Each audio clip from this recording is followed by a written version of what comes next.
Vegas was supposed to be the place where any American could afford to dream big for a weekend. But casino executives just announced that Dream is officially dead, and they killed it on purpose. They are not hiding their strategy anymore. They want Vegas to be an exclusive club where regular Americans are not welcome, cannot afford to participate, and should stop trying to visit. But here is what should terrify you about this transformation. Vegas was the testing ground for a business model that eliminates the middle class from American entertainment entirely. In this video, I will reveal how casino corporations coordinated this assault on working families, and expose why this no regular people allowed strategy is being adopted by every major entertainment destination in the country. The question that should keep you awake: if they can assassinate the American dream in Vegas and call it an upgrade, where are they planning to kill it next? They did not just raise prices, they murdered accessibility itself. For decades, Las Vegas represented something quintessentially American, a desert playground where the playing field was somehow leveled. A construction worker could stay at the same hotel as a CEO. A teacher could afford a weekend of world-class entertainment. A truck driver could sit at the same blackjack table as a hedge fund manager. This was not accidental.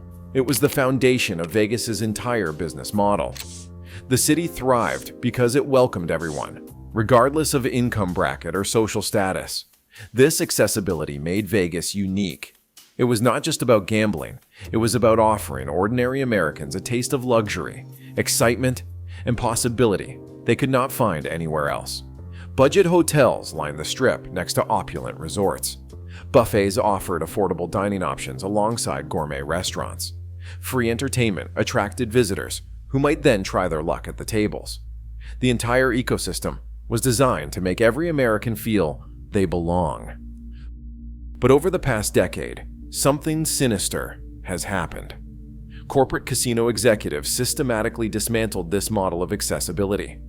They did not just raise prices in response to inflation or upgrade facilities to meet changing tastes. They deliberately executed a strategic plan to transform Las Vegas from an accessible entertainment destination into an exclusive enclave where middle-class Americans simply are not welcome anymore. But here is the documented proof this assassination was premeditated. The corporate communications reveal they planned to kill the American dream. This was not market evolution. It was calculated class elimination. Let me walk you through the timeline that proves it. In 2017, an internal MGM Resorts memo circulated among executives outlining what they euphemistically called demographic optimization. The document specifically identified low-value guests as a problem to be solved. Who were these supposedly problematic customers? Working families, budget-conscious travelers, the very backbone of American tourism that had sustained Vegas for decades. The memo proposed a 5-year strategy to systematically price these visitors out of MGM properties and replace them with high-worth individuals who would spend more per visit. By 2018, this was no longer just an MGM initiative. Industry-wide consulting firms developed comprehensive strategies for what they called premium positioning of Las Vegas destinations. One consultant presentation shared across multiple casino corporations explicitly recommended eliminating budget offerings that attract undesirable demographic segments. The presentation included detailed financial models showing how excluding middle-class visitors could increase profit margins by focusing exclusively on wealthy patrons.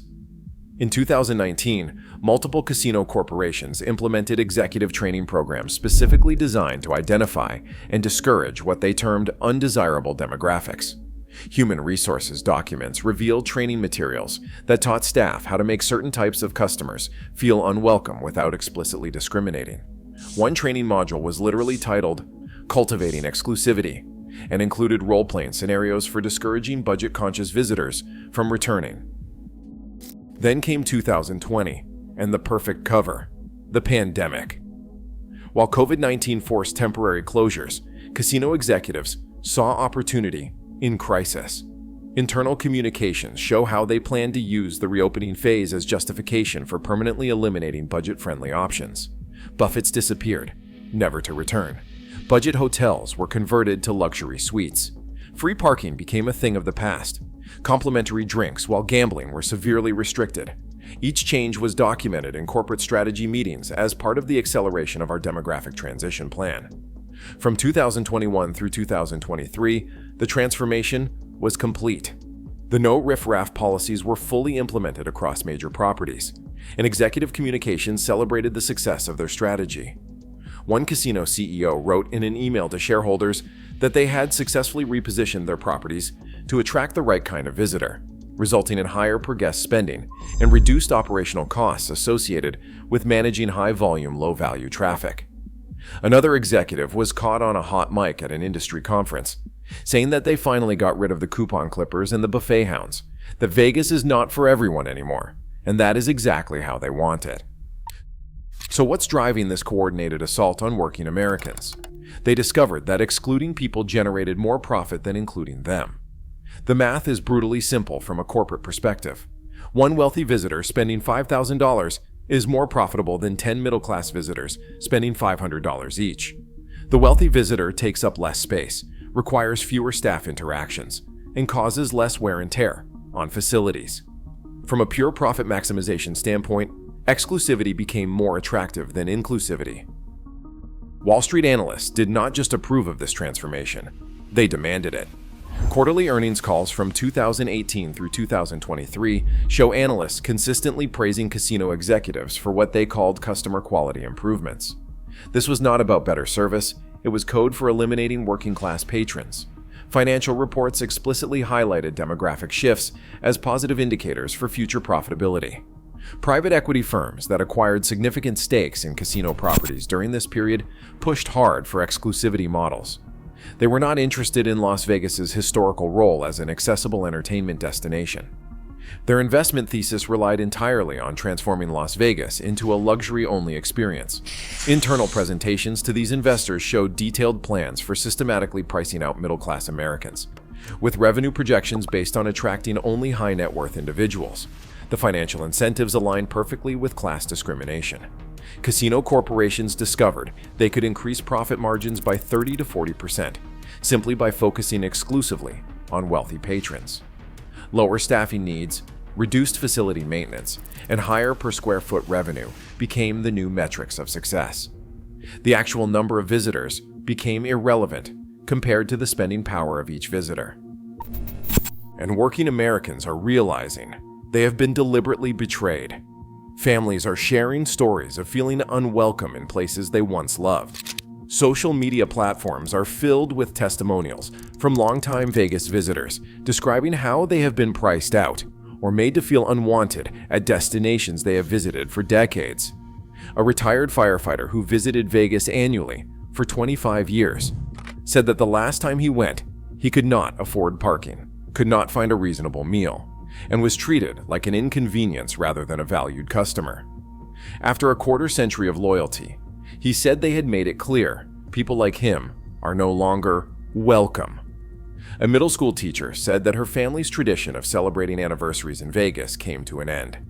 They saved all year for the trip, only to discover their hotel now charged resort fees higher than the original room rate. Even the budget options were trying to act like luxury properties with pricing to match. A manufacturing worker who had visited Vegas twice yearly since the 1990s said he was explicitly told by a casino host that the property was focusing on a different clientele these days. When he asked what that meant, the host suggested he might be more comfortable at one of the off-strip locations. Veterans, teachers, police officers, nurses, the very people who form the foundation of American communities, share similar stories of exclusion. Many describe feeling a sense of class-based rejection that is both humiliating and infuriating. What is particularly painful in these testimonials is the recognition that this was not simply market evolution. It was a deliberate strategy to make them feel unwelcome in a place that once embodied American accessibility. But Vegas was just the pilot program for a much larger plan. They are exporting the Vegas exclusion model to every corner of American entertainment.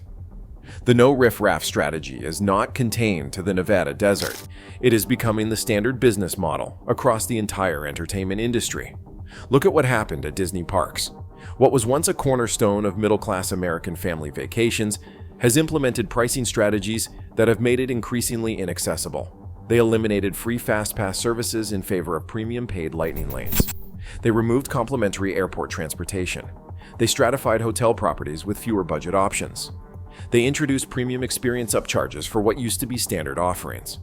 Internal Disney documents reveal they studied the Vegas transformation closely before implementing their own version of demographic filtering. Sports venues nationwide have adopted similar approaches. Traditional seating has been replaced by premium experience sections that eliminate affordable options. One NFL stadium reduced general admission seating by 30% to make way for luxury boxes and club sections. A baseball team executive said, "We would rather have 30,000 high-spending fans than 45,000 people just occupying seats." The implication is clear. Working-class fans are merely occupying seats rather than being valued patrons. Concert venues have followed the same playbook. Affordable seating options have been systematically eliminated in favor of VIP experiences and premium packages. Industry insiders confirm major venue operators studied the Vegas model of demographic filtering and applied it to their own businesses. One concert promoter explicitly stated in an industry newsletter, "The future is in high-dollar experiences for fewer patrons, not volume sales to the general public." Theme parks beyond Disney have implemented similar strategies.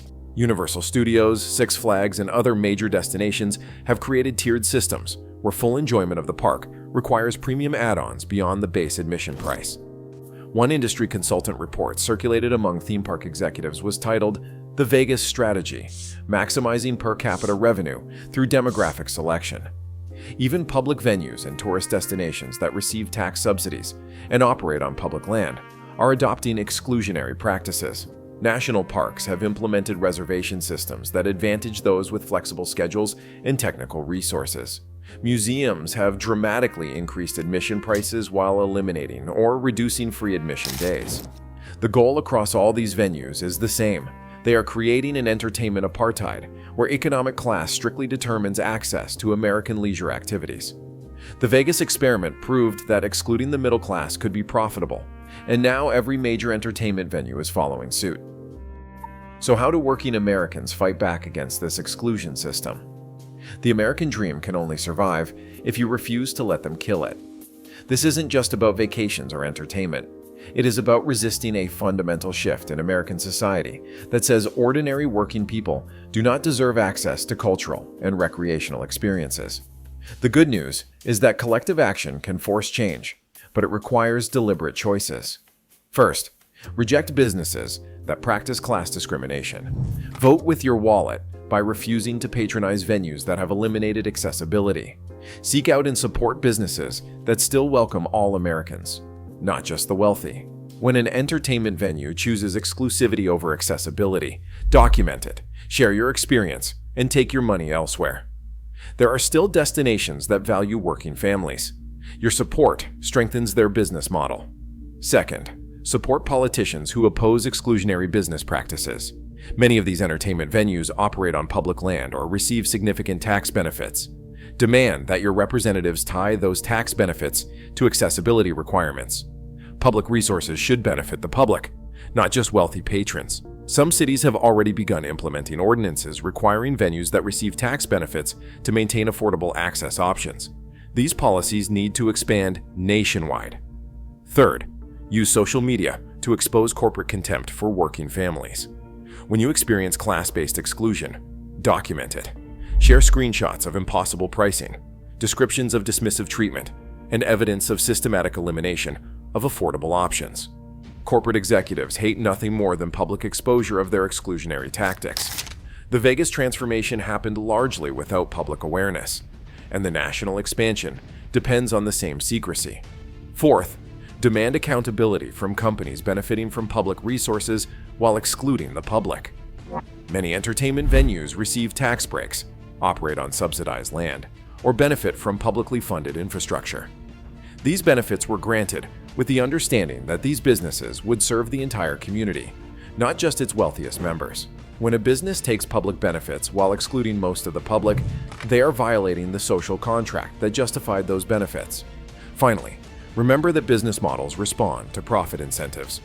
When enough Americans refuse to accept exclusion, entertainment businesses will be forced to restore accessibility or watch their customer base evaporate.